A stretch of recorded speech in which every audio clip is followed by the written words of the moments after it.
Hi, Matt. Hello. How's How it going? doing? I'm good.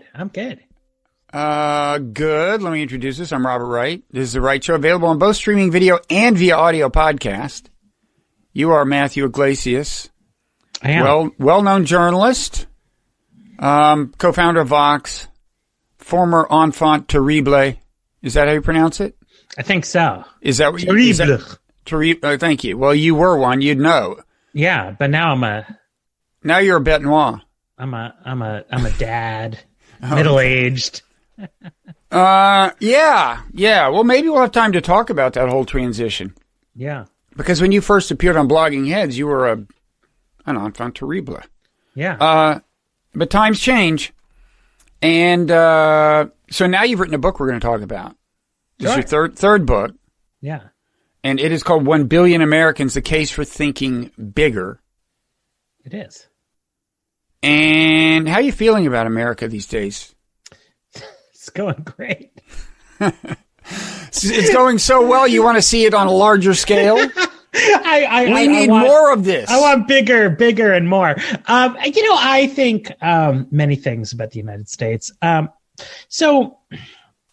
My friend and colleague and co-founder of Vox, Ezra Klein, he wrote a book last year. It came out, I think. It's called "Why We're Polarized." Right. And he was on the show. Oh, there you go. Good book. It's a really good book. It covers, ground that I think is familiar to people. I mean, people are aware that we have a lot of polarization in our politics. Ezra, I think, shows that there's some pretty profound roots of that kind of dysfunction. Mm-hmm. And it can make you very depressed, I think, if you read it and you actually take seriously the scholarship and stuff that he marshals. And if you, I think, really understand it, and take those lessons to heart, you start to see that a lot of the things that worry people about American politics and government are probably not going to get better. Like Donald Trump will probably lose the election, in 2 Don't weeks. jinx it. I'm saying, and I hope that he will. And I believe that some good things will happen if Joe Biden becomes president.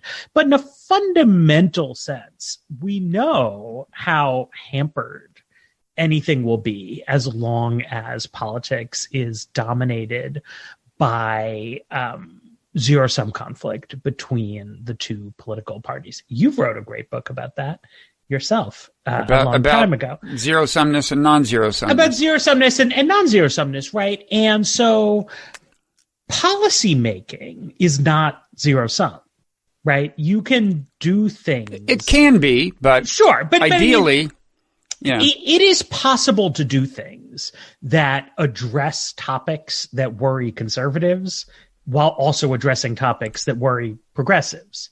But electoral politics is zero-sum.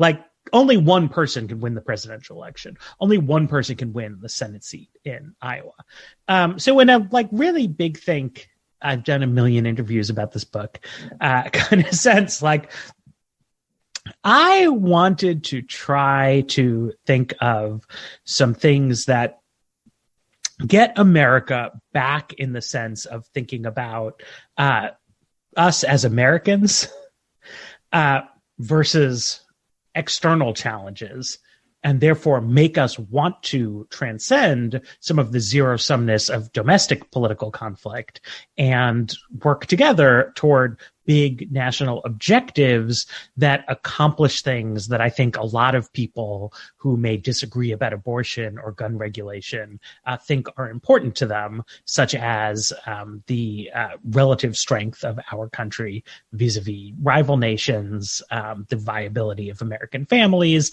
and the sort of, American project in a 20th century sense. You want to make America great again. I do. Now, this actually, I was going to ask you, so I don't think we've quite said, you think America should have 1 billion people instead of a piddling 300 million plus. Triple the population, remain the world's #1 economy in the aggregates forever, dominate the world. Chant we're number one. It's a project for a new American century. What a great idea. To use a term that some of us may recall. I regret to inform you that label has already been taken. Although they're out of business. I'm taking all the terrible right-wing slogans. The good news is most of the people associated with it no longer want to be reminded to remind people that they were associated with it. So, but that's not totally unrelated, actually, to your book in the following sense. Here's the question I was going to ask you. Can you guess the part of your book that most rubbed me the wrong way? I think that the themes of international conflict and rivalry are not very Bob Wright. Well, I mean, you want us to all get along. I would like us to all get, and that's a funny thing. I think you would too, but I would in principle. Well, in fact, you argue that a bigger, more prosperous, more dominant America can actually do a better job of cooperating on the international stage. But before we get to that, yes. I would just like to read a little of the language that rubbed me the wrong way, if it's okay. There we go. Yes. But now this is Matt talking, but now we face a very real challenge that we have to meet. Rapid ongoing economic growth in India and especially China is leading to the relative decline of the United States of America as a great power. And I'm adding the italics here, and it threatens our position as the world's number one state in the not too distant future. ... We can and should stay number one forever. Absolutely. Now, Matt, forever is a long time. Like, couldn't we settle for 3 millennia of hegemony or something? Okay, that is fair enough. Yeah, I think, sometimes you write things and, 1 million years, 2 million, I don't know. I should say, I guess, for the indefinite future. See what happens. I mean, I would not be opposed, right? I mean, this to be fanciful but semi-serious about it, right? I mean, if at some point in the future we have Immanuel Kant, perpetual peace, global confederation, I'm working on it. That does not seem like I don't quite see the how do we get from here to there to it, but I'm not opposed to that as a concept. And at different points in the past, I've been more optimistic about it.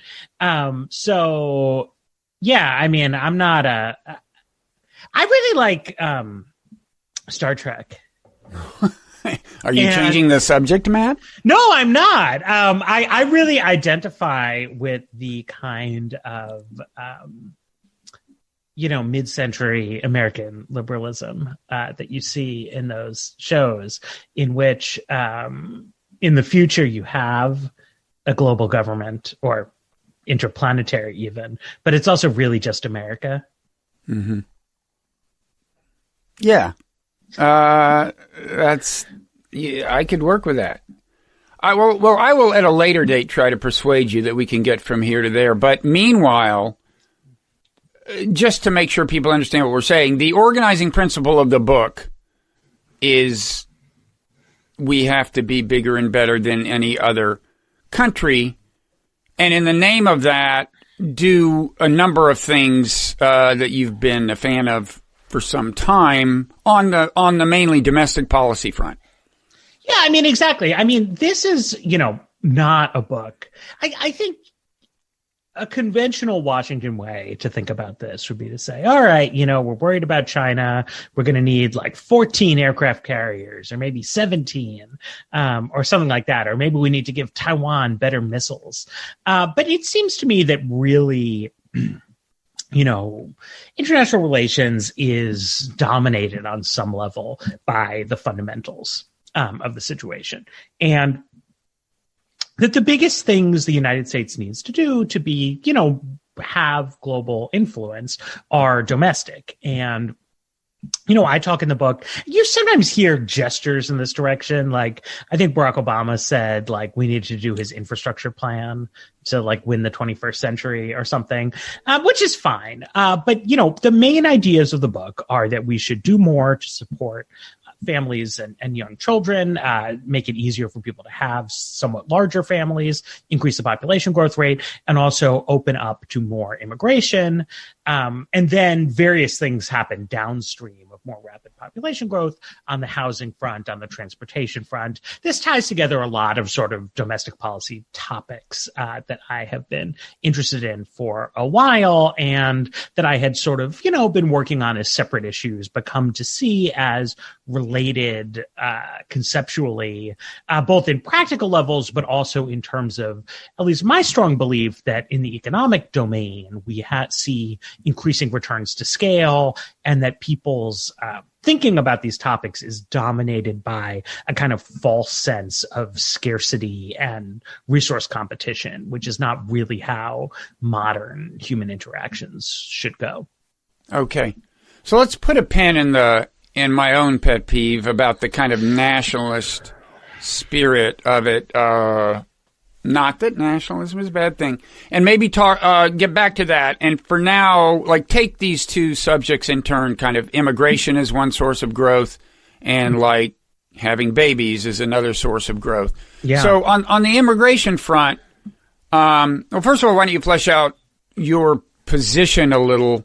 You would have what kind of immigration? How much would you, as you may know, the immigration has been a subject of some political strife domestically in America. This may not have escaped your attention. I'm actually very disappointed. Your collaborator, Mickey Kaus, and I, we disagree a lot about immigration, but we both wish Donald Trump would talk about it more in the 2020 campaign.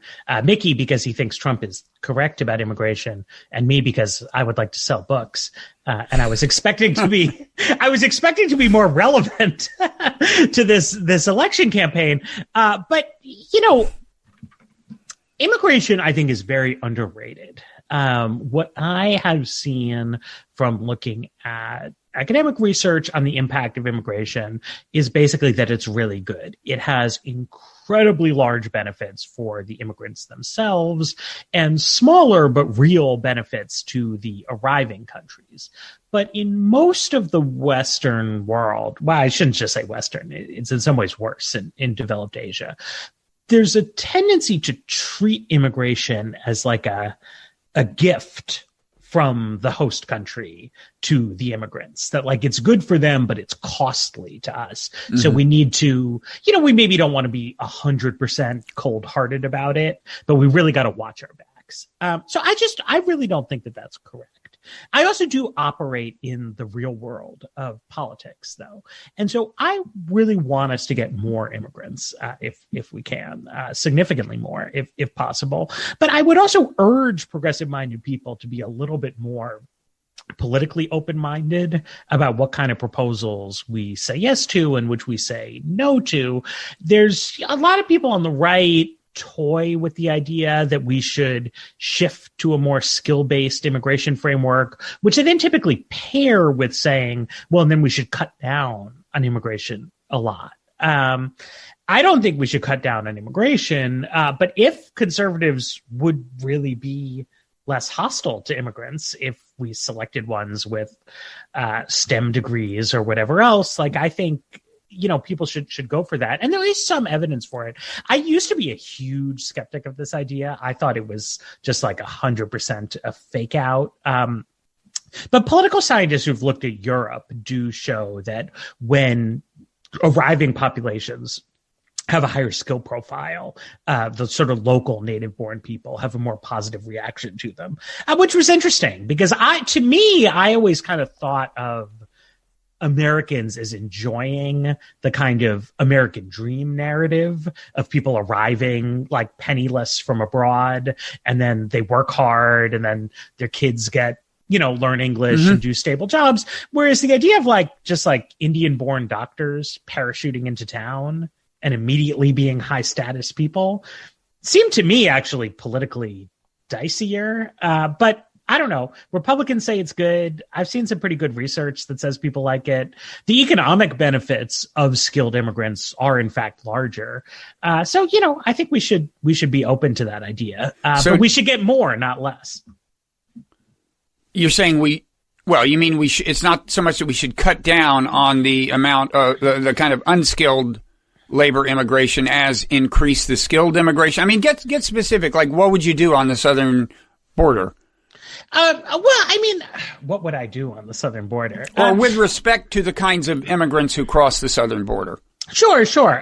Look, I would try to be generous to asylum seekers. I would want to try to create an application process rather than the current thing of like you turn yourself in to CBP and then you kind of hope for good luck at the trial. But I mean, I'm trying to say a difference between like, if I was just in charge, I would be more generous to asylum seekers. I would increase the refugee quota, and I would let in way more skilled immigrants. But I don't think that it makes a lot of sense to be dogmatic about it, politically speaking. Like, I want to find whichever levers we can pull, and I want to convince people that, for example, refugees are more beneficial to the country than a lot of people think. But like, if they're not persuaded about that, I don't want to see our politics completely deadlocked around fighting about refugees. So right now, the way Congress functions, they operate within a visa cap, right? And anytime somebody proposes like, well, we should make it easier for computer programmers to move here, they'll say, and then the way we do that is by 1-for-1 getting rid of diversity lottery visas. And then, liberals don't want to do that, so we get nowhere. And somebody should counter-propose, like, look, if you want to get more computer programmers in here, like, maybe we could just do that. Like, if they're good, if we agree that they're beneficial, like, let's just come put them in. So yeah, that's a tedious story. The specific asylum seekers at the southern border question, I do think is a little bit tricky because it blends an immigration policy question with a lot of questions about America's relationship with these Central American states that I don't honestly know that much about. Okay, but leaving aside the fact that right now a big issue is asylum seeking, just in terms of sheer quantity of unskilled workers or low-skilled workers from Latin America, sure, you would keep that pretty low. In other words, I was going to ask, like, well, if your goal is to bring America together, advocating a lot of immigration seems like a funny way to do it, given that we know that's going to so antagonize a non-trivial number of Americans that they support somebody like Donald Trump for president. But it sounds like actually the number of low-skilled laborers you'd want to see cross the border, they might not find that threatening. I don't know. I mean, I think the case in particular for Latin American migrants is fairly weak in the scheme of things. Those are neither the sort of biggest hard luck cases in the world, from a humanitarian viewpoint, nor are they the most economically beneficial to the United States. Well, they're more hard luck than all the computer programmers you want to let in from... Yes. But I mean, I'm saying in terms of like refugee admittances, I think it's like really horrifying how low Trump has cut them down to. Right. So, I mean, it's immigrants from Mexico in particular are in a little bit of a like ethical dead zone at this point where like it's a middle income country. You know what I mean? Like there's a lot of worse off people in the world who we should try to help. The main thing that I write about in some detail is about agricultural guest workers, which wound up being not controversial. Donald Trump, for whatever reason, has actually not cut down on agricultural workers and has taken some steps during the pandemic to actually make it easier for people to get visas to do that, which I hate to agree with Trump about anything he does on immigration. But that's actually correct. Like a big way U.S. immigration policy went awry in the 90s, I think, is that we actually made it harder for people to do, rotational work in the fruit picking and vegetable picking sectors. So people wound up staying without papers. But the simplest solution to that kind of problem is to actually create a legal pathway to do it. I don't want to say that Trump has done that exactly, but he has moved in that direction. And I think it's good. And on the high skilled immigrants, you don't worry. I mean, this is a typical question from me, I guess. You don't worry about the brain drain issue as it afflicts the countries they come from? I don't think so. Michael Clemens works on this a lot and, seems to indicate that there's not a big brain drain problem from sending countries. You don't really see foreign governments like that worried about this kind of thing in a practical sense. I mean, it would be kind of horrifying, I think, if, India was like trying to stop people from going abroad. So two things happen, right? When you create legal channels for people with specified skills to go migrate to other places, one is that it increases domestic investment in the human capital, right? Because like if you're living in Nigeria, getting a nursing degree is like, it's better than not having one, but the economic rewards to that are pretty meager, whereas they're quite large if you're able to go be a nurse in the UK, and they would be even larger if you could go be a nurse in the United States. So you sort of create some of the educational infrastructure around that. Some people wind up staying. But the other thing is that throughout modern history, lots of people who emigrate wind up coming back home, for all kinds of reasons. I mean, and we know this domestically, right? It's very normal for a person, to grow up in the Midwest, go to college, move to a coastal city, do whatever. And then at a certain point, it's like you're married, you have kids, you wind up moving to where one or the other, either the husband or the wife live, be closer to grandparents, you're more settled. And so, immigrants do that kind of thing all the time and cycle back home. Your money goes further at home. So I don't see brain drain as a big problem in practice.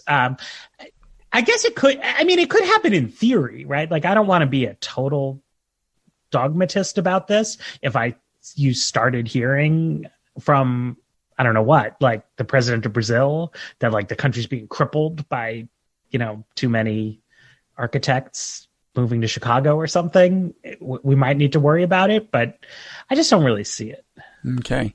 And then just maybe kind of finally on immigration, how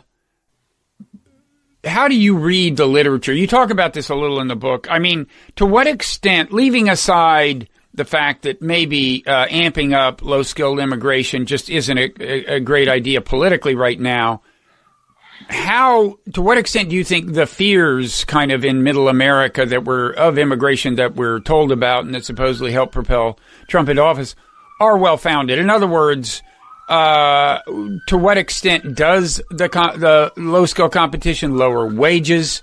How enduringly do people who come from, low-skilled immigrants have that effect, if at all? And then there's, of course, the ancillary concerns about, crime and whatever, I guess. I mean, I don't think there is good evidence that working class immigrants lower working class wages for Americans. I think we see that the people who want to make that case have to really reach. I mean, you can take, George Borjas, for example, some people question his research, but don't question it, right? He says that a completely uncontrolled influx of Cubans to the Miami area in 1980 led to a decline in wages for native-born, non-Cuban Hispanic men who didn't graduate from high school. Right. So, okay. I mean, like, so what? Right? Like, I mean, not to say so what. If you are a native-born non-Cuban Hispanic man without a college degree, that's bad for you. But that's a small fraction of the population, right? And there are not a lot of other areas of policymaking in which we give strict priority to male high school dropouts, non-Cuban Hispanic ones in particular. So it's very questionable to me. I think a useful thing. Before we get to your useful thing, can I drill down on that? You talk about the Borjas study in the book, and you say it turns out that in terms of his empirical basis for saying this about that very carefully defined subgroup you mentioned, there were only 17 of those in his study who are these native-born, blah, blah, blah. I have a question. Do you know, like, was he fully forthcoming about that from the get-go, or did he kind of not exactly put that in boldface in the study? It was not, well highlighted, I think, in the original one. So they go back and forth, and I just like, some people have made very strong charges against him, which I don't really want to get into because academics like to nitpick, but I actually think that like what policymakers need to know is that this is a disagreement about a really narrow kind of thing. So there was a more recent study that maybe it's not technically about immigration because it's about people from Puerto Rico, but it's the same basic issue, and people may find it more persuasive because it's more current, which is a ton of people moved from Puerto Rico to Orlando after Hurricane Maria. And what they find is that pay did go down in the construction sector because there's only so many construction projects that sort of go on at any given time. And you had more people who could do that work. So pay went down. But at the same time, pay went up in the restaurant and retail sectors because you had more customers for the businesses. So people wanted to stay open longer hours or hire extra people for shifts. So pay went up, and on balance, it went, it canceled out, right? The sort of short-term balance for low-wage workers. And then for skilled people, it just went up. So, if you think about the long-term potential of that, right, you actually saw a decline in pay in the sector that produces capital goods and a rise in pay in the sector that doesn't. So if you project that forward 5-10 years, you're going to have a much wealthier Orlando. Yeah. When it comes out, that's what the CBO models about this say. The thing about Trump, which I think has been helpful to everybody, is that he, I think, really made clear that objections to immigration are not about fussy labor market economics issues. He's talked extensively about why it is people should worry about liberals' ideas on immigration. And he's like really not in there with the census microdata on wages and stuff like that. Uncharacteristically, he did not in this particular case take time to delve into this. No, but so like his discussions about trade with China, I think are crazy and wildly inaccurate. But the subject of his discussions is like jobs in the economy. Mm-hmm. So like he knows how to say foreigners are responsible for your job losses if that's what he wants to say. And that's not what he says about immigration, right? He says that immigrants are rapists and murderers, that terrorists are sneaking in. And he says that people like Ilhan Omar don't love America enough. Right, that we are letting sort of a fifth column into our country to breed, and he says, well, we should have more people from Norway, right? So, in that case, right, like I think that's all very irresponsible of him to say, but it's like it's not false that when you let more immigrants come from non-white countries, that you have demographic change in the United States and elements of life change, and the people who are annoyed by, like I don't want to press one for English, or I don't see why there should be Spanish signs in my local Target. They are not like quote unquote wrong, right? Like that impact does exist.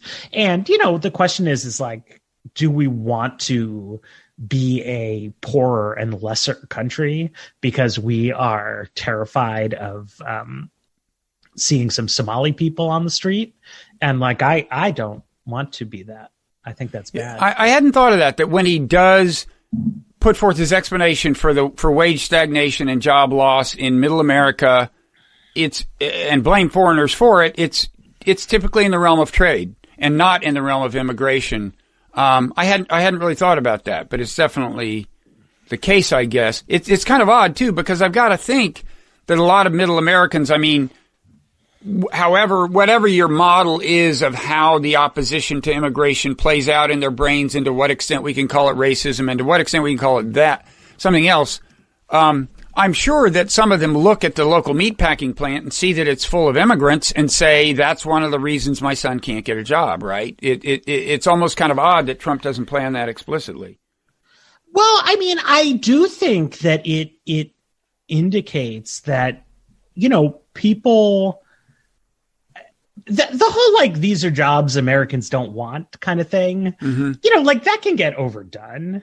But they are not jobs that people aspire to have their children go do, like, which is why that's not the political message, right? Like, nobody goes around and is like, if not for these immigrants, your son would have a job in a meatpacking your plant. Kids could be picking strawberries in the Central Valley. That's not an appealing vision of the future to anybody.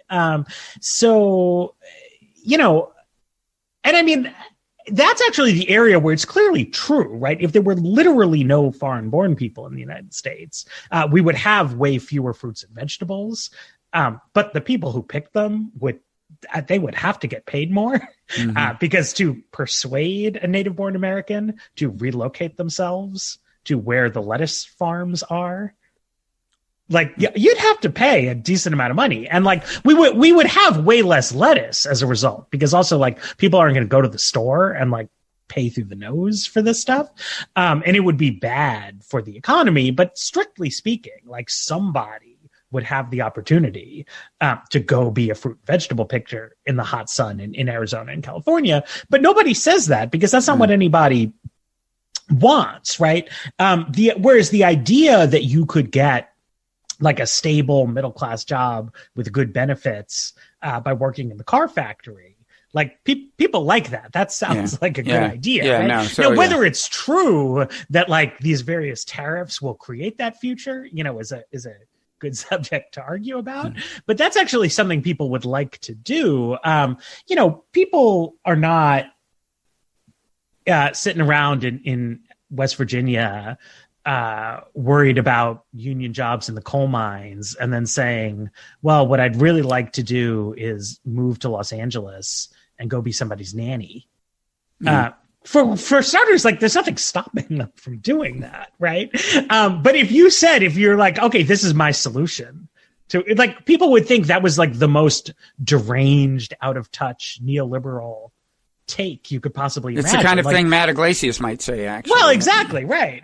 So I actually think, there's a reason for that, right? I mean, so that's why the immigration rhetoric is all about, it's about physical threat, and then it's about cultural change. And, we can characterize that in different ways. I used to just say it was racism. I've now moved away from that language because I'm trying to be a more respectful person. But either way, it's not a question grounded in empirical labor market economics. Yeah. Okay. Now, do you remember the thing you were going to say and whether you got around to saying it when I interrupted you with that methodological question about Boras? Oh, it was just that about Trump. Okay. So you want more immigration and in part for political reasons, you're willing for it to be concentrated in the high skill area. Let's talk about big families and the challenges. I guess part of the premise is that people would like to have more families and bigger families if it weren't so hard to do for various reasons. And a certain amount of the book is about making it easier to have big families, right? Yeah, I got interested in this. I sort of backed into this. I was a proponent for quite a while of child allowance policy, which is a lot of Western governments do this. One came in Canada recently, but it's like the government just gives you money for having kids at home because kids are expensive. And this is talked about in the circles I run in as an anti-poverty policy. And it's a very effective anti-poverty policy. Senate Democrats wrote a bill to do this, and it would like cut child poverty in half. Tony Blair did something similar in the UK. It's a very sort of hot topic among like center-left policy wonk kind of people. And I came across a cranky right-wing guy named Lyman Stone, and he was writing about this for the Institute for Family Studies, which is a conservative. Family studies means in a right-wing kind of way, studying families. And he was saying this would lead people to have about 0.25 more children on average, which he said was a good thing. And I was interested in the fact that like none of the progressive people who work on this topic seem to have any like interest in this at all. Like it wasn't something they talked about or published any PDFs about or anything like that. But so it turns out that, in the 70s, the number of kids people said they wanted went down. And we don't have general social survey questions from back in the 50s, but I think it's reasonable to infer that we were seeing a steady decline from the sort of peak baby boom down to about 1980 or so. But starting in 1980, people's fertility ideals don't really change. It trades in a very narrow 2.4 to 2.7 band. But actual fertility keeps going down a little bit each year, but very, very steadily. And over the past couple of years, it dropped below this sort of arbitrary 2.1 children per woman threshold that demographers consider replacement rate. So we started getting more media attention to this. And the New York Times did some polls and they asked people, people who say they would in theory like to have more children, why don't you? And the answers they give are overwhelmingly financial in nature. People say either that they can't afford childcare. They say they don't have enough money in a generic sense. They say that they got too old trying to achieve financial stability. And so a lot of different ways of saying the same thing. And what's the correlation with income level here? I mean, is this a concern at kind of all income levels or what? Yeah, it's just a sort of flat thing, right? So you could say, well, okay, obviously objectively, this can't quite be true, right? Because if poor people can have children, then how can it be that people with low six-figure incomes think they can't afford an extra child? There's a subjectivity to it, right? I mean, people are saying the hit to their lifestyle would be large, so you could dismiss that as just nonsense. I'm not necessarily a huge believer in taking people at their word when they say why they do things. But what is definitely true is that the cost of childcare has gone up dramatically faster than the overall price of inflation. And this is something I've been interested in for a long time, is that, if you ask normal people, they are always saying, and you see this in all kinds of polls and all kinds of stories and just conversations I've had, people are always talking about how it's harder than ever to make ends meet, blah, blah, blah, blah, blah, blah. And the economic, kind of nerds will be no, that's not true. Per capita incomes are going up. So, if you decompose it, right, some things get cheaper over time and some things get more expensive. So TVs are way cheaper, right? I have a TV upstairs in my house that I got for $400 and it's giant. It looks amazing. Is it 4K? It's 4K. Can you tell me something that's not related to your book? When are they going to start broadcasting sports in 4K? They're not doing it yet, right? Yes, I think there's a bandwidth limitation on the broadcasting side. When is that going to go away? I don't know. Well, you got to interview somebody else. There's your next book. But so I work in my basement now because of the pandemic, and here I have my ancient 2005 vintage HDTV, and it sucks, and it cost way more, right? So it's TVs get cheaper, cell phone data plans have gotten cheaper, a lot of stuff has gotten cheaper, but then it's offset by other things have gotten much more expensive, and childcare and college tuition really lead the list of things that have gotten more expensive. So what's happened is not that living standards have fallen, but that a specific kind of thing that is important to a lot of people, which is having children, raising them, and doing it with a certain middle class je ne sais quoi to your lifestyle, has in fact gotten a lot more expensive. And that's corresponded with people having fewer children, but saying they want as many children as they ever did. And a lot of, people feeling upset about the trajectory of the economy. But we can address this stuff. Like, it is not beyond our capacity to give people extra money to help out with the financial burdens of child rearing. This is actually a very wealthy society that we live in. We all have giant houses and awesome cars and super rich people with billions of dollars. Like, we can do it. And in general, you would not make the assistance particularly sensitive to income level, both for the reason you gave, that this is a concern at all across the income spectrum, and because as a political matter, it's hard to garner support for things that don't help most Americans, including reasonably affluent ones.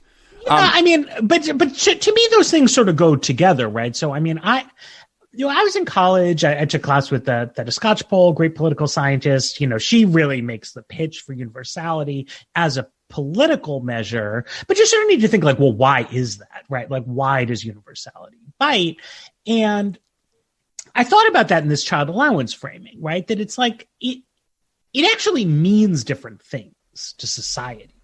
If you're saying this is a subsidy that goes to low-income families with children because we're trying to move people above the poverty line, or if we're saying this is a subsidy that goes to all people with children because we're saying that having children is a socially validated thing that we care about, right? Now, you can tweak the tax, you can turn them to be distributionally equivalent, and you can do anything sort of in the plumbing of a tax and transfer program, but you are making a different statement about what is the purpose of this program. And I think that a program to make it affordable to have and raise children is like an idea with broad appeal and good sense, and speaks to things that conservative people think are important, as well as things that progressive people think are important. And it's great that it would dramatically reduce the child poverty rate in the United States. That is another reason to think that it's a good idea to do this. Just like Social Security is something everybody loves, retirement is good. It's cut elder poverty enormously. But it's also just it's not just middle-class people get the money and they like it, but it's we have a social consensus that, people in their 70s shouldn't need to be working for a living. Right.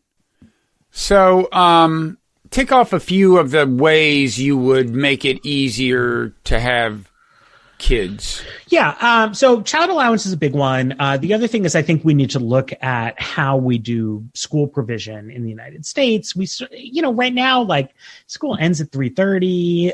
It just doesn't function in the summer. There's all kinds of weird days off that most people don't have as their holidays. There's a few different ways we could address that kind of thing, but I think the current system of not addressing it at all is clearly wrong. So there's some people make the case for year-round school. I used to be a super enthusiast for year-round schooling. Then in DC, they did an experiment with it, and they felt it did not actually produce significant academic gains for kids. So it would be cheaper to just sort of run city-run summer camps or give people vouchers than to try to make teachers work year-round. So, maybe we should do that instead. After school, the main goal being to permit their parents to work year-round. Or to spare parents from paying out, because right now it's it's not parents don't work in the summertime, right? It's an additional cost, right? And then we'll say, well, it's fine. These middle-class families can afford it. But, can they really? And it's also a social unity thing, right?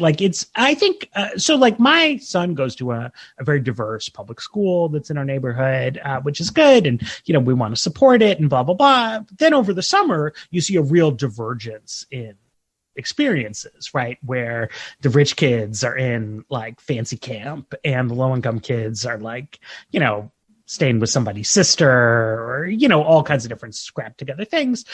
For basic social cohesion reasons, I think it would be good to have formal summer programming. I'm not a dogmatic about what exactly that should look like. So those are the main ones. Then I also think we need to look at some of the regulatory stuff on the childcare side.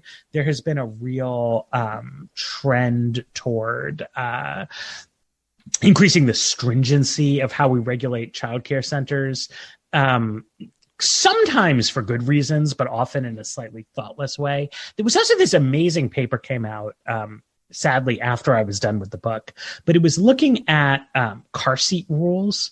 So car seats are great, like they help save kids' lives. But there has been a trend to raising the age at which you have to keep kids in car seats. So one consequence of this is that it's made it much, much harder to have a third child because a standard car will not fit 3 car seats in the back. Right. And so I should have this guy's name. But anyway, he went and looked at it, and there's pretty plausible evidence that like thousands of third children per year are not being born as a result of the upward extension of the car seat age limit. And the number of lives plausibly saved by this is pretty trivial. So, that's the kind of thing that like we have not subjected enough real scrutiny to, right? I mean, not to get too metaphysical about it, but like the cost of benefit analysis on these regulations typically does not include like the non-existence of potential human beings. And you would probably get into trouble with pro-choice people if you were to even suggest that. But I think still, regardless of that, like in the real world, like that's a significant cost that needs to be weighed against these things. So, I'm for car seats, like to a point, but like nobody thinks like, well, we should have to have special car safety seats, until you're 15. And so, we should draw the line a little more laxly around some safety stuff. So then what about higher education? A big cost. Ooh, higher education. It's like higher education is such a quagmire. And really needs to be its own book. I'm kind of taken with Kevin Carey's a sort of education policy expert, higher education guy. So he says that instead of trying to like pump more subsidy into the existing set of institutions, we should try to charter some new institutions that provide a zero tuition model. And some other desirable features, credit transferability, things like that, and try to promote like a different way of thinking about like what public universities are for and how they should work. Shoveling more money at it is not the worst idea. So you're not a Bernie Sanders guy on this. Free college for all. I'm not against it exactly, but if I got to tell Bernie Sanders what dramatic expansion of the welfare state we should argue for, it would be about little kids, not about college students. I just think the case is much more compelling for, free daycare, for universal preschool, things like that, than for zero tuition. Even on egalitarian grounds as opposed to population growth grounds, which is his concern with college, of course. Yeah, I mean, I just think the distributional consequences of free college are not great.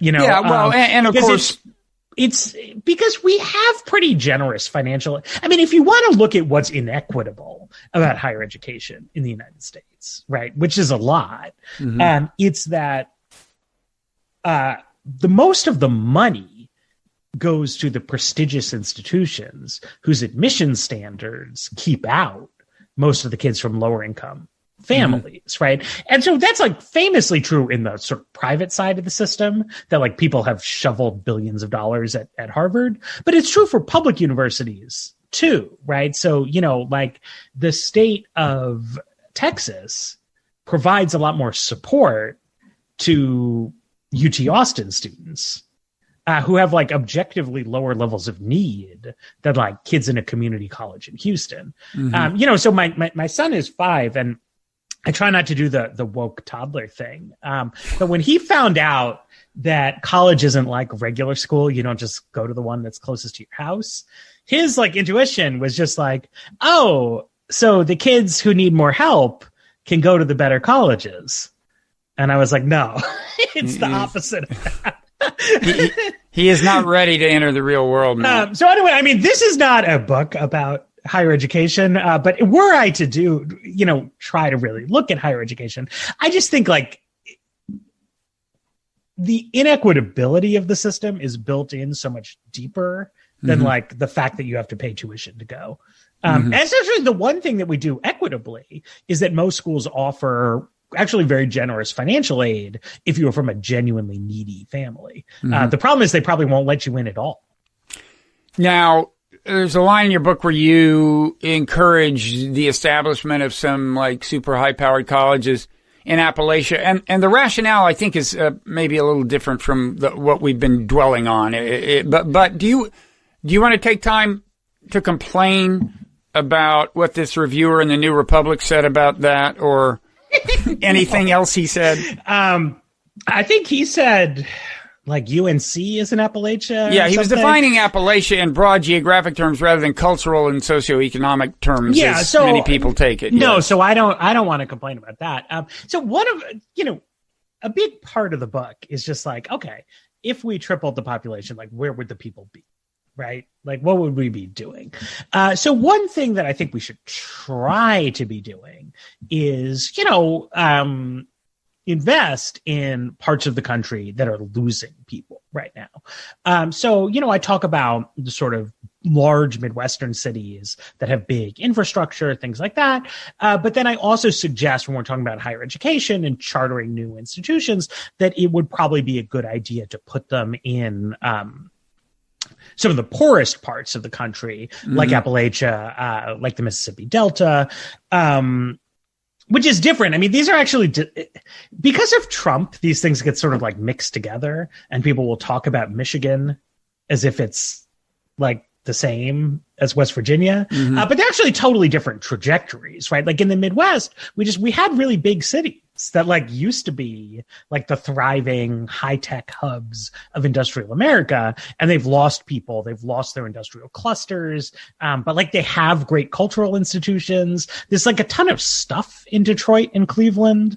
There just isn't a ton of well-paid jobs, which is different from Appalachia, which has always been the poorest part of the United States, doesn't have any substantial cities in them, and doesn't have like big institutions, and would just benefit in a sort of straightforward way from even just like some military largesse, which, bypass that region. Any little thing helps. Whereas I think there's just a different set of issues in the Midwest. So, climate change enters your book in a few different ways. There's one thing I don't think this is in the book, but it's I have heard that some millennials and whatever the generation after millennials is called, is that Z? Yeah, they're Zoomers. Okay, Zoomers. Well, we're all Zoomers now, but okay. That some of them are actually not, don't want to have kids because of climate change, because the future is going to be so horrible. Now, have you heard that? People say that. I don't see any real evidence for it. Okay. It is definitely a thing that people, so in the book, I disagree with this sort of, climate change doomsayers. And I always struggle to characterize my view of climate change, because I think that part of how politics is weird, right, is that like there's a whole intellectual space that's like very vibrant, and people write takes, and there's all kinds of dialogue, and it has nothing to do with what the government actually does. So relative to people who talk a lot about politics on the internet, I would say I am a kind of like, maybe chill out a little about climate change. But like relative to the Congress of the United States of America, I'm like, you guys got to do a lot more about climate change, So like, I don't want to say I have like a quote unquote contrarian view of climate change. Like my view is that we should be doing much, much more to, price carbon dioxide emissions, to prioritize climate change in our international agreements, to invest in clean energy, to invest in infrastructures, all that good stuff. What I don't think is that 4 degrees of climate change is an apocalyptic event before which all else needs to be sacrificed. It would be really bad, but a lot of really bad things have happened in human history. I expect you will be sympathetic to this view, but it's like when you're talking about catastrophes, it's actually really important to think rigorously about them, right? Like if we sent the Air Force over to India to drop bombs on coal plants, that would greatly reduce the odds of 4 degrees of climate change globally.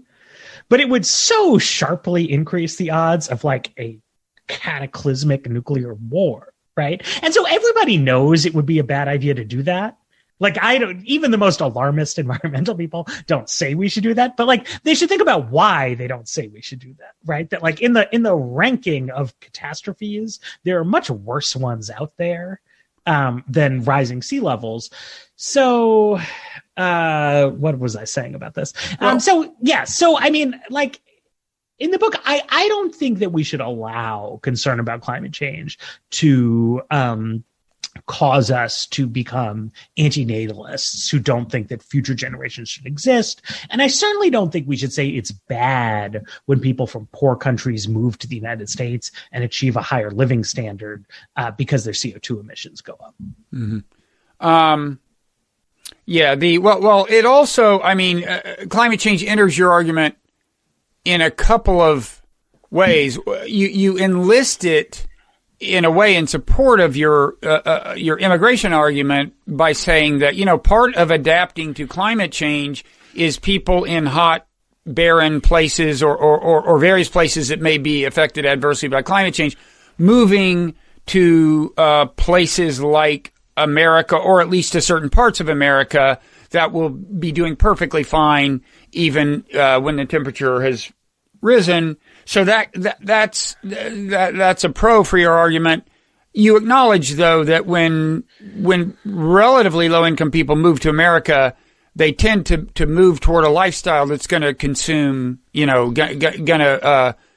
consume more carbon and stuff. No, I mean the emissions go up. I think the thing, though, that is the most important to talk about with you, though, is the question of international cooperation on climate change. That was going to be my next question. This is what environmentalist-minded people don't talk about a lot. I mean, they will say we should have international cooperation on climate change. It's a very difficult problem, though.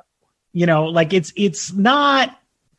There's a lot of things that we could do better if everyone just told the fossil fuel lobbyists to shut up.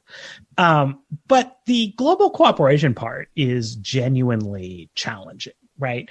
And people need to think of a plausible story about how that cooperation is going to work. And the closest thing I think you get to that, right, is Nordhaus, who, won the Nobel Prize. He says, look, a big country, right, like the European Union could say, okay, we're going to have a carbon price domestically, and we are going to impose an external carbon tariff. And then we're going to encourage you, other countries, to get into our carbon pricing club. And so if the US and EU cooperate together, that becomes a really powerful club. And then they can really deploy coercive pressure on other countries to sort of get in on the action. And it's plausible insofar as you can imagine an environmentally minded political party winning office in the United States and then going to Europe, where America is going to be more ecologically minded, would be a kind of welcome message. And, maybe you sign Canada on, things like that.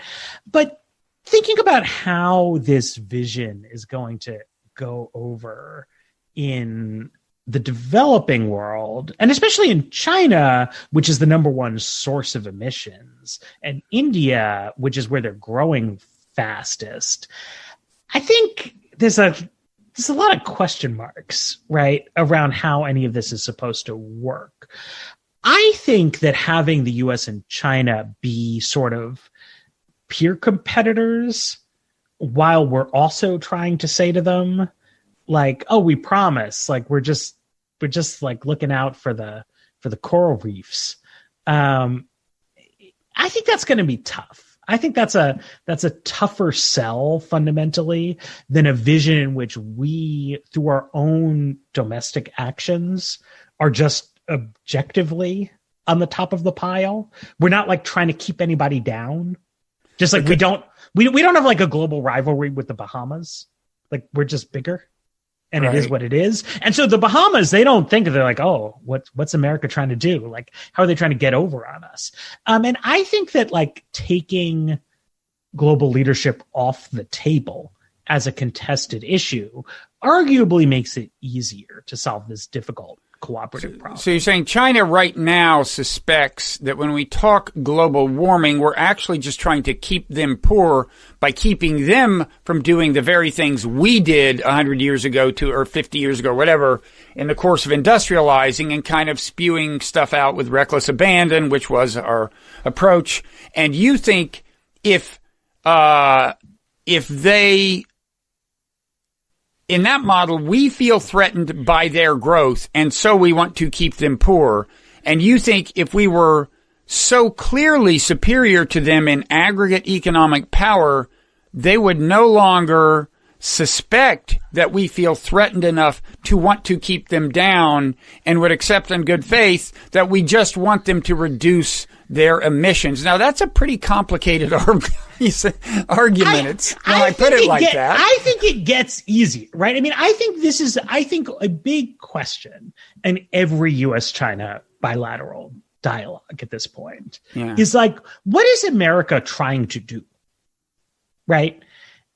Because it's a challenging moment, right? It's always a challenging moment when you have like powers rising and falling in kind of relative terms.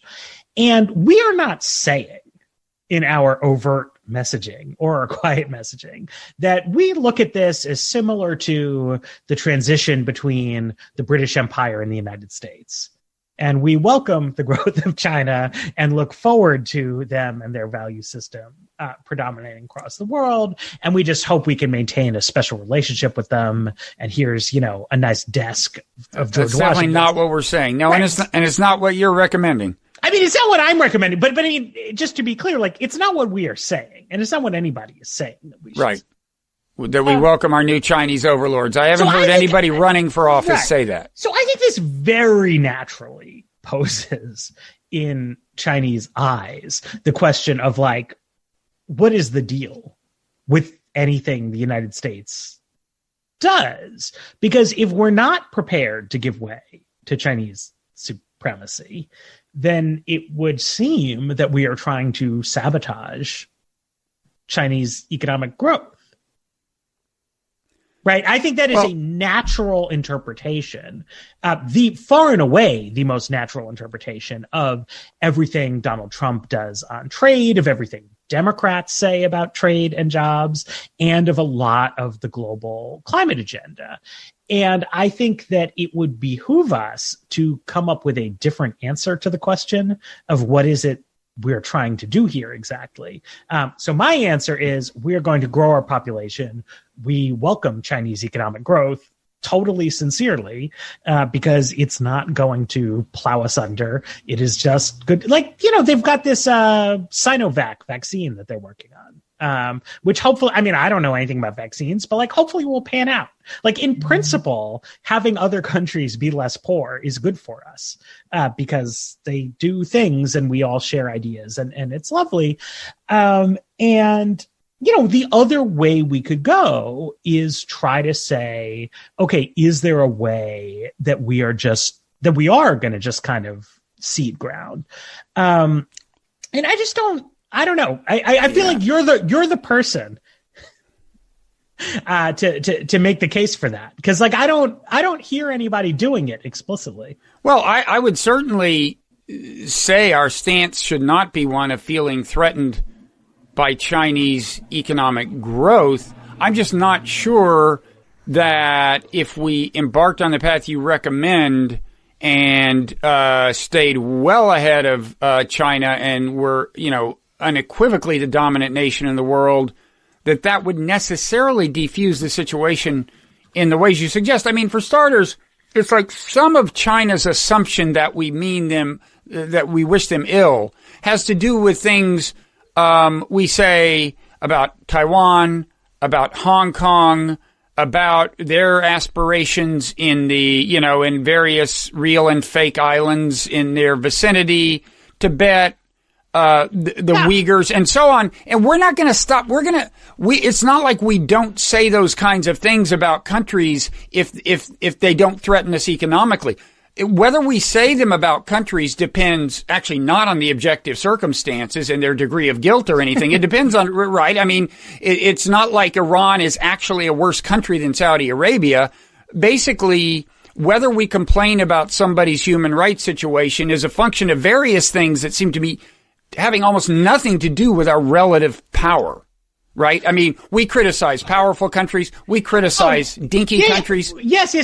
But I mean, it has a question of so look, I mean, why do we criticize Iran is a complicated Actually, question. It's not that complicated. But anyway, your point is we needn't get into it. No. I mean, I do think we should get into it, right? But I mean, it's it is bad faith. It is perceived by the Iranians to be bad faith. But also the Iranians are not confused by it, right? They're not like, what's going on here? Now, they choose not to knuckle under to what it is we would want them to do in terms of Israel and the Gulf states, but they know what's going on. And in principle, we could reach a diplomatic agreement with them. Under Obama, we almost did. Well, wait, what do you think they think is going on? I think they actually, certainly an influential faction in Iran thinks we genuinely wish very bad things to happen to them and even maybe have imperial ambitions. And this is based on things going back to 1953, not just the human rights hectoring that I was talking about. Sure. But I mean, it's not that we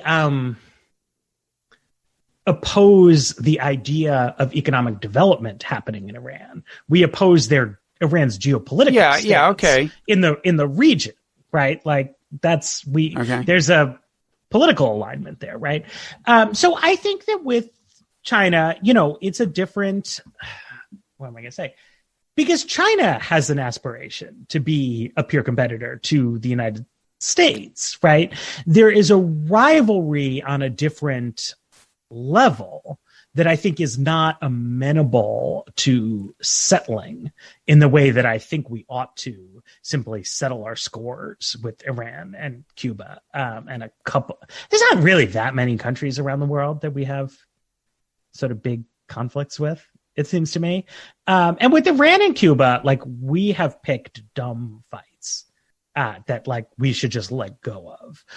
But with China, it is a more complex situation, I think, which includes the fact that because China is much more powerful than Iran or Cuba, they do things like they want to prevent American professional athletes from criticizing Chinese behavior in Hong Kong, right?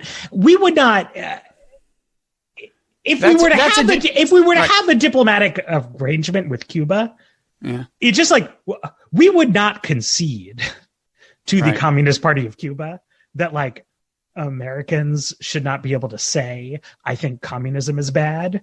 And the Cubans wouldn't ask for it. It's fine. One of the reasons I am so in favor of reaching these agreements is that we would not have to give up anything that is meaningful. What the Chinese push on the world is quite extreme because they're a powerful country. Yeah, but I would say, whether the NBA knuckles under to China as it has, and for example, arranges to have the Houston Rockets general manager fired, which I gather is he, there are these rumors he's about to step down anyway. Who knows what's going on there, but it'll sure be interesting if he steps down and then China resumes its normal relationship with the NBA. Anyway, I concede this is a big issue, and it's because China is a powerful country that it can throw its weight around like that and can exert influence on Hollywood. But it seems neither of these things is going to change if we have twice as many people and twice as much aggregate GDP as we have now. The fact is, China's market is sufficiently big that Hollywood really wants to cater to it, and people in Hollywood are interested in maximizing profit, and that's the source of China's leverage. Well, no, because we can exert our own leverage, counter leverage on behalf of Hollywood, or what? How would that work? Like, we can say that, if you want access to the American market, you can't be submitting all of your products to Chinese censorship. Well, we could say that now, and I think it would be fairly effective. I take your point. Right. But the relative size of the relative amount of leverage makes an important difference, not just for U.S. cultural products, but for all around the world. Like, right now, we have a situation where if you had to choose, right, between access to the U.S. market or access to the Chinese market, in most cases, you would rather have access to the U.S. market. But not in all cases. Like, actually, so the one reason Hollywood has become an important flashpoint for this is that the Chinese domestic box office market has become larger than the American one for, I don't actually 100% know why, but movie ticket sales don't scale linearly with GDP.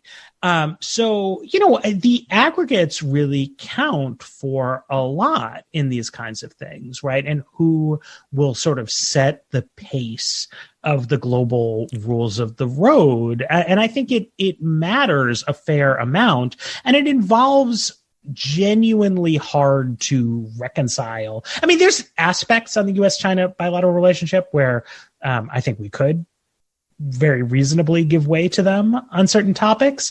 There are issues like climate change where both sides sort of need to do more, but we would be pressing them, at least for certain kinds of things. But I think that the sort of basic stuff around how capitalism is going to intersect with speech and human rights is really not something that we should accommodate.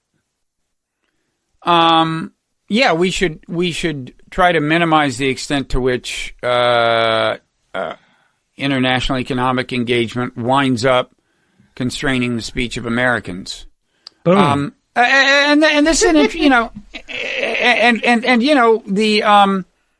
you might be right that, I mean, of course, all of this assumes skillful policy on the part of America, which means, what's the point of even talking about it? I mean, my view, sure.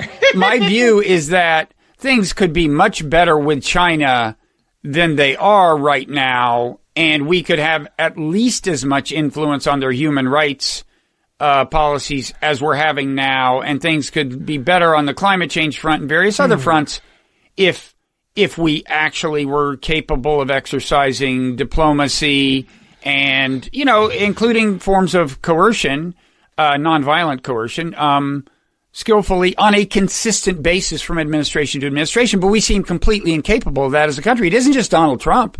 We just can't muster the sheer consistency across administrations. Right? Yes, there's a lot of problems. Okay, but I do think, there is a fundamental thing, which is, I really believed in. I shouldn't attribute beliefs to myself in 1999 because I was too young. But around then, around the turn of the millennium, it seemed to me correct to say that economic engagement would give China opportunity to grow more. And then as they grew more, they would want to adopt modern information communications technologies. And that as they adopted modern information communication technologies, they would inevitably find it harder to maintain an authoritarian domestic politics. There's like Bill Clinton's argument very explicitly, but that seemed correct to me. And it's proven to be backwards, right? That modern digital technology is actually a very powerful enhancement of authoritarian rule. I wouldn't say it's backwards. I mean, I should admit, I speak as someone who made the argument myself, but I think it's backwards. The market integration has allowed for exportation of Chinese constraints on speech to the Western world, to the point where you have, like the CEO of Daimler apologizing for having the Dalai Lama quoted in some Mercedes ad copy, where Twitter is illegal in China, but what Daryl Morey tweets in English on a platform that's banned in China gets him in trouble at his job in the United States. And, I don't want to walk back all of globalization because it would be somewhere between pointless, and harmful. But there was a big mistake about that, in my opinion, and it needs to change the thinking of utopians such as ourselves. Well, I mean, first of all, two things. I mean, the influences you cite on people like corporate CEOs and so on are unfortunate. I don't think that they amount to, in the scheme of things, a major suppression of speech. I mean, it's actually kind of a new thing, I think, that corporate CEOs and GMs of athletic teams, express their political opinions to begin with. Corporations used to stay very, very quiet about all this shit. And the fact is that actors and people on Twitter and politicians and newspapers and you and me all say exactly what we feel like saying. And the conversation, again, I would like to minimize the result of this kind of unfortunate influence. It's bad. I just wouldn't overstate it. But my main point is, when you said we had it backwards, I thought you were going to say, actually, modern information technology makes it easier for the Chinese government to create a totalitarian environment. I don't think that's true. I think some people think that, other people don't. I'm not sure. I think look, I'm Chinese, not sure I know. It is harder to keep information about the world beyond China from Chinese people than it was 30, 40, 50 years ago by a long shot. It's not even close. And there is at least as much activism, and even effective kind of activism, and not democracy, God knows, but in a sense, pluralism. That is to say, like, local people agitating about not liking a polluted pond in their area, about not liking something else, and actually getting redress from the government.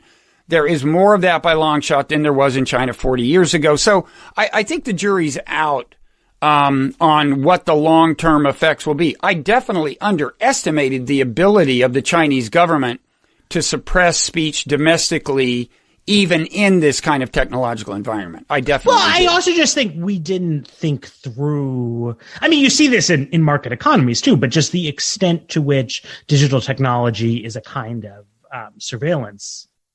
Yeah, totally. Right. I mean, that was not something. I mean, I sitting around doing takes, and even in 2004, 2005, I wasn't thinking about, well, we're all going to have these phones in our pockets. It's going to show where we are all the time.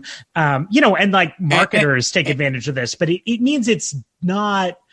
The technology doesn't do exactly what we thought it would do. In addition to the fact that the censorship technology seems pretty effective, but it's like everyone's being tailed all the time. Yeah, no, the scary thing is that leave aside an authoritarian government like China, in a free market system, the apparatus of surveillance, the panopticon, assembles itself through the magic of the market, and then it's just a question of whether you can keep control of it out of the hands you want to keep control of it out of, or build in the insulation from it at the level of individual people through encryption and things, various things. But I saw the craziest thing years ago. Google had some initiative internally they called like Google News Labs, and it was supposed to be about how like Google can be useful to journalists. And they came by our office and they were showing us different things. And they showed us one thing that was like how they could track everybody's phones to like show how many people were going to different campaign events and different political protests and get much more accurate crowd counts. So I like had that in my notebook, and then like the next day I got back in touch with them, and I was like, that's really interesting. Like, can I write a story about this? And they like kicked it over to their PR people who thought about it for a day, and they were like, actually, no, we are not going to turn this into an API for journalists, because they realized how creepy it was. Like they didn't really want to even do this. Yeah. Right. It's as you say, it's like the technology just exists, and it's like it's out there and you can monitor where everybody is all the time. And as it happens, they had no advertising reason to do it. But at first they were like, oh, this will be a cool pitch to journalists. And they were like, no, like nobody wants people saying like exactly how many people from which neighborhood went to which events. Like, it's getting weirder and weirder. There's no doubt about it. So, we shouldn't talk a lot longer. Let me just put an accent point on this. My whole issue here with a kind of a nationalist rationale for what, a whole lot of this policy I'm fine with. But you have decided, I think, in part, I think, you've decided that it's hard to sell all of these policies without getting people determined to make America great again or something. And I'm a little more concerned about what happens with the nationalist spirit when it goes too far. I mean, I'll give you an example. Is like, okay, so your rationale for, to the extent that you would support year-round education, it would be more about harmonizing it with the work schedule of parents, maybe. But as you know, there are a lot of people who justify all kinds of educational initiatives because we have to compete with the Chinese. And sure. The logical extension of that is to just see our kids as these like warriors we're programming to compete economically. And I just think that's totally the wrong way to think about education. I think the purpose of our education system should be to create good citizens who are in some sense economically productive and are fulfilled and happy, period. And I'm sure you're aware that like kind of great power competition rhetoric can lead to different criteria for educational policy than those, and maybe you support those different criteria, but you see my point, right? Yes. I mean, I do. I mean, I have wallowed long in the intellectual deserts of pure cosmopolitanism. And I have returned to what I think of as the lush greenery of the real world, in which we can try to think about these things, and a world in which, people do care about, particularly in America, people care about patriotism, and people care about the country and its symbols and what it stands for. And I think it is better and important to actually engage with that and try to see, like, what can we do with these sentiments that is more solidaristic, that involves in many ways more openness to the outside world rather than Trump style closedness. And, how can we make it work to do useful, good things rather than sitting here and being, well, what do you care about your declining community? Like GDP has gone way up in Bangladesh. It's a global community. And I think, I was involved, as a writer in, I think, some of that, moment of neoliberal hubris, about the world and what really matters. And all we should care about is malaria treated bed nets in West Africa. And I think it has brought us to a kind of dangerous place because it is so detached from where people are, from how democracies function, and like what's going on in the world. So I agree with you about so much. I've gotten this. I agree with a lot of your domestic policy ideas, but what's up with this nationalism? Right. I agree with a lot of your foreign policy ideas, frankly. I want us to chill out a little bit, right. But I want us to say that we are chilling out in a way that is consistent with caring about the United States and its role in the world. No, I agree, in a sense. I mean, first of all, if I failed to say this, I should say that in your book, you actually advocate reducing defense spending, unlike many people who emphasize competition with China. And I applaud you for that. I mean, I would say I'm not a declinist in that. I'm not obsessed with relative economic decline, but I'm certainly not a declinist in the sense that I think we should try to make America a shining city on the hill, make our politics work again. I'm all for the infrastructure kind of program you're advocating and for most of the policies you advocate that would make America a much better place. I just have concerns about framing the rationale in a nationalistic context, although I'm willing to concede, to make concessions to political reality to the extent that it's the only way to get stuff done. But with due concern about some of the side effects of great power competition rhetoric, I guess. I join you in wanting to make America a shining city on a hill. That's good. Let's shine. So I think, I should say before I ask you my final question, which is what's your next book going to be? And I have a recommendation for that, by the way. But before I ask you that, I should say there's a lot of the book we haven't talked about. There is just the sheer argument that arguments against growth don't hold up. In other words, that we could, not only could we accommodate a lot more people, but it would have more good effects than you think, and so on. There's a lot of interesting kind of, microeconomic stuff and social analysis and so on. So agglomeration. It's all in there. Yeah. But now to the big question. So what's your next book on? I don't know. I gotta think. Gotta ponder these things.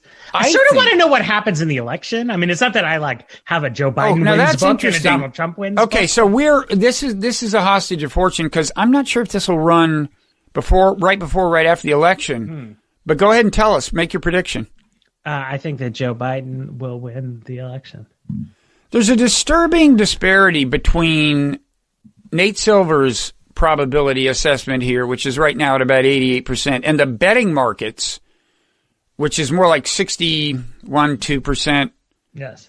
Do you have a theory about that? I mean, naturally, some people disparage betting markets. I actually think there's a lot of money now in those markets that is really focused on making money. And so it's no longer just, a bunch of Trump sympathists. Do you have a theory about that disparity?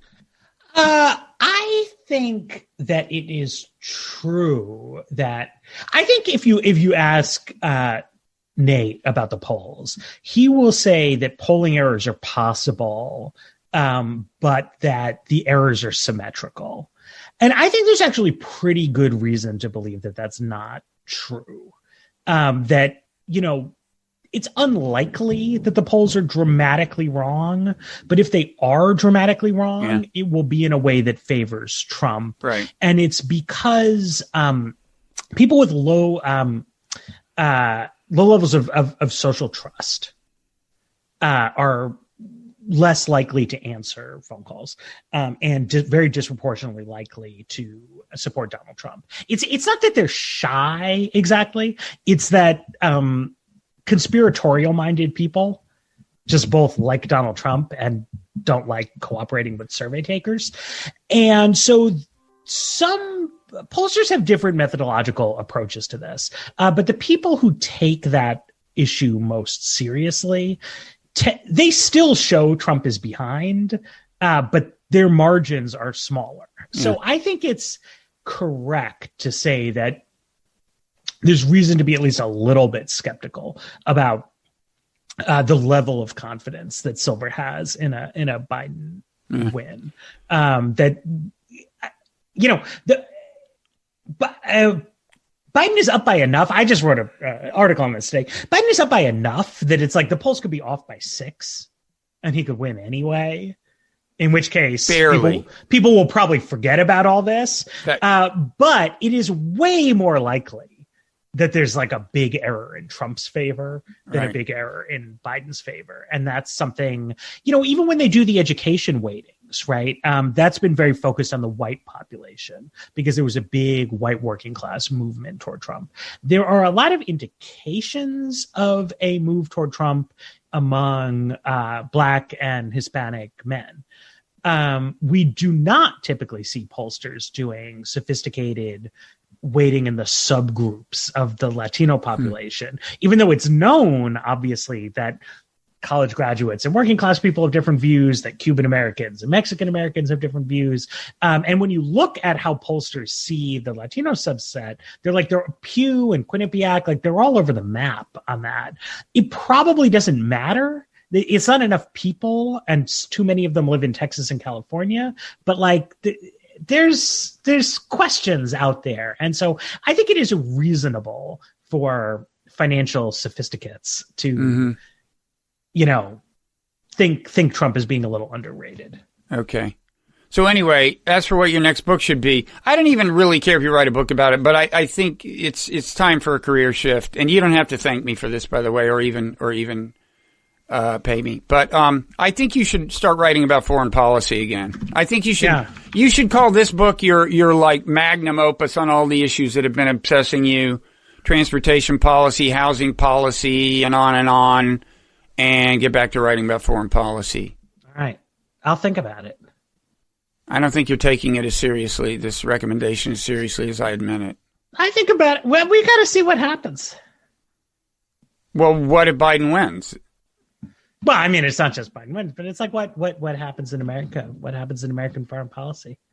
I don't think this has been a successful appeal. That's my sense. But check back in a year. I mean, I would say it would be a good chance to redeem yourself with people on the far left.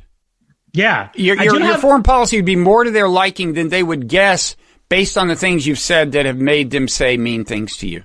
That's true. But why do I care what they think? Well, it would also be good for the world. Oh, okay. Okay. Well, that sounds good. Okay. All right. Well, this is fun. Well, thank you, and good luck with the book and the next one. Thank you. Okay. Right, I should go. Childcare. Do childcare. Yeah, exactly. Okay. See ya. Okay. Talk to you later.